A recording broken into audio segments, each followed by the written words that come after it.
দেখি আপনার মনের মানুষ এই মুহূর্তে কি ফিল করছে আপনার জন্য।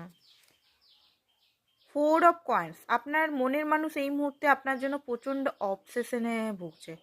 উনি চান না আপনি কারোর সঙ্গে কথা বলুন বা কারোর সঙ্গে মিশুন, এমনকি ফ্যামিলির সঙ্গে গেট টুগেদার পার্টি করছেন, সেটা তো ওনার কিন্তু জেলাসি হচ্ছে। এই মুহূর্তে উনি আপনাকে আঁকড়ে রাখতে চান নিজের কাছে। ওনার হার্ট চাকরা ওপেন হচ্ছে, ঠিক আছে, ফিলিংস হচ্ছে আপনার জন্য, ইমোশনাল হচ্ছে। নেক্সট হচ্ছে 5 অফ ওয়ান্ডস। উনার এখন মস্তিষ্কে মিসআন্ডারস্ট্যান্ডিং চলছে বা বন্ধুরা হয়তো আপনার নিয়ে ভর খাচ্ছে, ঠিক আছে। তো এই মুহূর্তে দুঃখিত আছে, উনি আপনাকে হারাবার ভয় পাচ্ছেন। অ্যান্ড চ্যারিয়েট, কোনো অ্যাকশন নেওয়ার কথা ভাবছেন, ঠিক আছে। উনি আপনার কাছে আসার কথা বা আপনার সঙ্গে দেখা করা বা আপনার সঙ্গে ফেস টু ফেস মিট করার ইচ্ছা ওনার হচ্ছে, কারণ উনি এতদিন বসে কোনো কিছু ফল হচ্ছে না, বসে বসে